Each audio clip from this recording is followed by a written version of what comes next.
Action. Hi everyone, I'm Emily, the head of growth here at Seven Clean Seas, and today I'm going to be asking our CEO Tom a few tricky questions that we tend to get from partners. So Tom, firstly, There we go. I have a business over in Europe, let's say Switzerland. Why should I invest my money in you guys who are all the way over there in Indonesia? I mean, that's a very fair point and a good question. I think a lot of people, immediately look at their surroundings, where's close to home to create impact, specifically with their businesses. But the reality is, the world is very unevenly distributed when it comes to environmental challenges. And with plastic pollution in particular, we find that the highest levels of plastic leakage and the areas that need the investment the most are in less economically developed countries. Now, Indonesia has, sadly, a plastic leakage rate of over 80%. We've got a new project up in Thailand that also does suffer quite badly with plastic pollution. And really, we want to focus on the areas where we can just make the most impact. Where can that dollar, that pound, that krona make the most impact and the most return for them? Mm-hmm. And that is in these locations with high leakage. It's loud. I'm sold. Okay. Got it. Sign me up. Let's support Seven Clean Seas. I might be a bit biased already. Yeah. I've been looking at plastic credits, and the sort of average cost seems to vary quite a bit. Notice you guys a little bit on the expensive side. Can you talk me through why that is? Again, very good point and good observation. Now, with every kind of market, there will be different quality of goods coming to try and satisfy the same purpose. At Seven Clean Seas, we really started with some red lines. So we said to ourselves, look, what do we really care about? And that is ocean ecosystems, areas of high biodiversity and significance to ecologies, but also people. The coastal communities that we operate that are suffering the most from plastic pollution are also suffering from other economical challenges. So we said, no matter what, we want everybody who supports Seven Clean Seas, that works for Seven Clean Seas, to have a formal contract, to work 5-day working weeks, to have, a long-term security within the workplace, but also have a safe working environment, be prioritizing gender equality as much as we can, even though that is an area that we've seen struggle on, but we are making progress. And make sure people, just have the dignity that we would have in an office, whether they're in the field collecting waste or not. For me, it's irrelevant. So that all comes with a big financial burden to the organization. We've currently got, as of April 2024, we've got 89 formal collectors, plus 25 people here in Seven Clean Seas. And if we want to be able to keep cleaning the oceans and hiring more people, which is one of our key KPIs, 200 people by 2025, as well as 10 million kilos of plastic from the ocean, then that needs to be reflected in the plastic credit cost ultimately, which is what our partners are donating or paying us to remove plastic from the ocean. It's all part of that one cost: growth, hiring people, cleaning the oceans. Nice, thank you. Again, sold. So I really want to make loads of sales in my business. And you guys, I love what you do, but let's run through a bit of a cost. So actually, how can Seven Clean Seas help me on the business side of things as well, the commercials? Fair enough. Look, a business needs to make sense. We live in a world where the reality is if you just support environmental and social impact to an extent where you're spending more money than you are making in revenue, you're going to go bust. It's just a fact of life. Mm-hmm. I really always bring it back to the triple bottom line. There is this concept in sustainability called the triple bottom line, which is people, planet, profit. And trying to build a business that kind of aligns to these three principles is what's kind of been earmarked as kind of the future of capitalism. How do we fix the world and ecological systems whilst also, promoting economic growth and success of these organizations? Now, that's many, many years old, and we've been talking about this for a long time with our partners, but more recently, at the end of 2023, there was 2 really good research papers that kind of back up, and justify supporting environmental organizations. Now, the first one is from, I believe it was Deloitte, and it was basically looking at people being able to or willing to support sustainability brands above and beyond their competitors, and actually not just supporting them with increased sales, but allowing them to, or not allowing them, but also being open to paying a premium of 27% for that service. So it really kind of encapsulates the whole thing. It's client acquisition, it's client retention,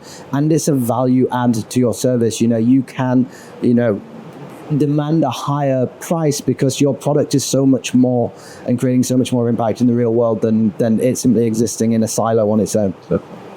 Amazing. Do you want to come and build a project in Europe?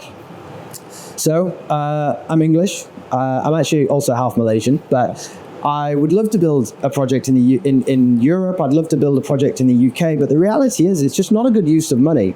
We've got so many partners that do bring this up, and we can build a project in the UK, but it's going to cost millions of dollars.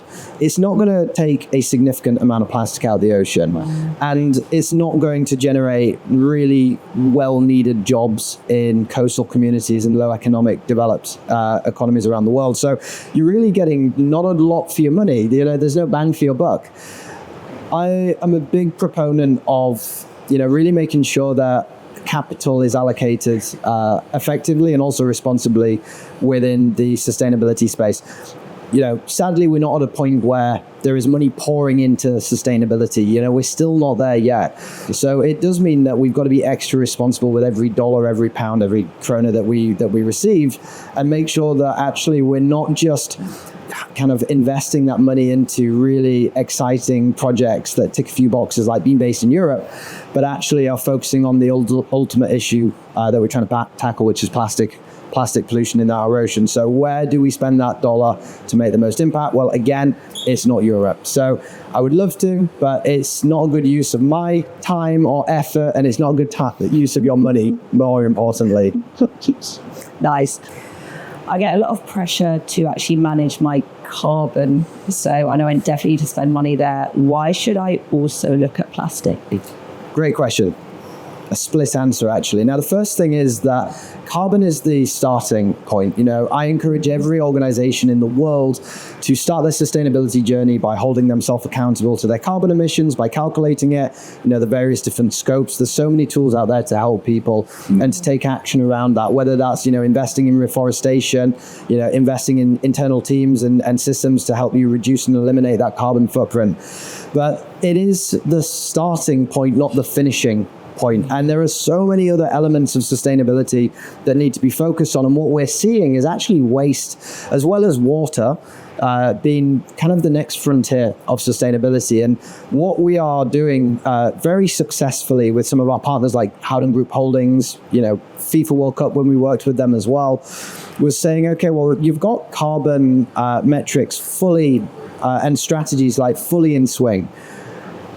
Now you're coming to us and saying that you want to take your sustainability ambition to the next level. And what we're saying is, well, plastic and waste is the area to do that. If you want to stand out from your competition, if you want to stand out in your market, if you want to stand out to your customers and to your employees as a company that doesn't just do the bare minimum, which carbon is the bare minimum as of 2024, it should be anyway. If you want to go above and beyond and you want people to know that, as well as just doing it for the right reasons, then waste and plastic is definitely an area you should be focusing on. And important question, I'm sure. What do you do with all the plastic? An extremely important question and a complex technical answer. Now, I want to be thorough for the purpose of this answer because it is very important. And we start by needing to understand the plastic landscape. 450 million tons of plastic are produced every single year. 9% of all plastic ever produced has been recycled. Now, the vast majority of that 9%, which is insignificant in the grand scheme of things, has been put in a recycle bin with a lot of other plastic that didn't get recycled. And the reason that plastic didn't get recycled was because plastic is a very tricky material to recycle in some cases. Yes, a PET water bottle or a little polypropylene food pot might be easy to recycle if it's not contaminated, but contamination is a huge problem. Different product formats and shapes and sizes basically of these materials make it harder to recycle. Having multiple different materials on one product makes it difficult or impossible to recycle. Multi-material products where you've got aluminium and you've got plastic and sometimes you've even got cardboard stuck. Yeah. an additional layer of challenges to recycle. So we've built this world with recycling infrastructure and waste management infrastructure that still isn't capable of recycling plastic waste. Okay, so that just kind of lays the environment that we're operating in. We're working with a material that is so difficult to recycle. Now this isn't a cop-out saying we don't want to recycle everything. I want a zero waste to landfill. That's our ultimate goal at 7 Clean Seas, but this is certainly a journey. When we started 5 years ago, we didn't have investment to start doing research and development into, alternative recycling strategies and technologies for the material that we're collecting out of the environment, because that material is a whole different kettle of difficulty. We've got contamination, organic contamination, like mold and algae and things growing on this material. We've got inorganic contamination, like oil. We've got UV degradation, that the UV rays eventually breaks the polymers down, and a plastic bottle can turn to like confetti essentially. You've then got mechanical degradation. Plastic in the ocean is getting bashed up and it's hitting the shore and it's hitting other plastic and maybe even a turtle. You never know. And ultimately it gets broken down in smaller and smaller pieces until you get to micro and nanoplastics, which have a whole heap of issues. So the material we're working with, even in a recycling bin in a more economically developed country with good infrastructure for recycling, is very difficult to recycle, and a very small amount gets recycled. What we get even more difficult. We've made our life so hard for us, and the most important thing for us is getting it out the ocean. But then what do we do in terms of locking this away with permanence? And, recycling and circularity, permanence is a really important fact. Where do we put this material if it's not able to go back into the perfect recyclable kind of circular economy, like a bottle back into a bottle, then what can we turn these things into? A good example of this is right behind me.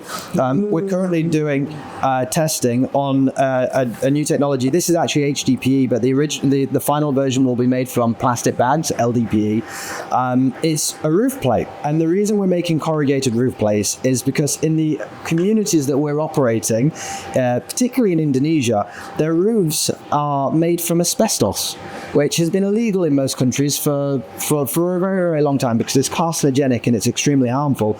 So we're taking plastic waste from the communities and reformatting it into a product or a material that can actually have massive social and health implications, benefits for the community. Another example that I don't have a show and tell for today is bricks. We're turning a lot of that really low quality material that is not recyclable by traditional methods, and we're pulling it and extruding it, which is high pressure, high heat, and then pressing it into actual bricks that we can use for humanitarian purposes. We can build houses, we can build schools, we can do all sorts of cool stuff with this. So whilst a small percentage of the material that we collect is traditionally recyclable, a big percentage has to go into these alternative solutions, because ultimately that is the vast majority of plastic in the environment. And the reason it's in the environment is because it had no value to be collected and recycled in the first place. So long drawn out answer, apologies. All of this is covered under our project certifications, and we're audited against them by a third-party auditor every single year. So they come and check us out, and yeah, it's a work in progress. I want to get to the point where pure circularity can exist, but we're just so far as humanity, not even 7 Clean Seas, from that reality. Perfect. Sounds great. Oh, you got You're gonna, like, hi Emily, Bob over there. How you doing? Over there.